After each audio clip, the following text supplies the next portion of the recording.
साको गाँजा खाने छोरो पारसलाई राजा बनाउने, कसलाई राजा बनाउने नेपालमा?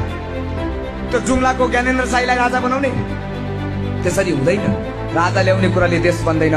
जनताको छोराले राष्ट्रका निम्ति आवश्यक तपाईको चाहिँ योद्धाहरू हुन् र जनताको छोराले नै राज्य चलाउने व्यवस्था नेपालमा चाहिन्छ। तर अहिले जे भइराखेको छ यस्तै भइराख्यो भने फेरि तपाईको चाहिँ नेपाली जनताको दिन अर्कोतिर नजाला, नेपाली जनताको सोचाइ अर्कोतिर नबन्ला भन्न सकिँदैन। त्यसकारण गणतन्त्रबाट हामी समाजवादतिर जानुपर्छ, राजतन्त्रतिर फर्किनु हुँदैन।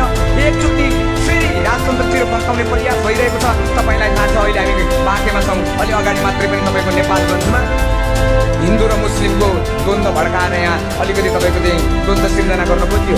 पूर्वतिर तपाईको जातीय नारा दिएर फेरि पनि एकचोटि तपाईँको जनजातिहरूलाई आदिवासीहरूलाई पनि उचाल्न खोजिएको छ। एकातिर धर्मको लडाइँ लडाउने, एकातिर जातीय द्वन्द्व फैलाउने, एकातिर तपाईँको चाहिँ धर्मको प्रचार गर्ने र देशलाई विघटन गर्ने षड्यन्त्र चलिराखेको छ। राजतन्त्र होइन, समाजवाद, प्रतिक्रियावादी पुरानो सत्ता होइन, वैज्ञानिक समाजवाद। हामी यो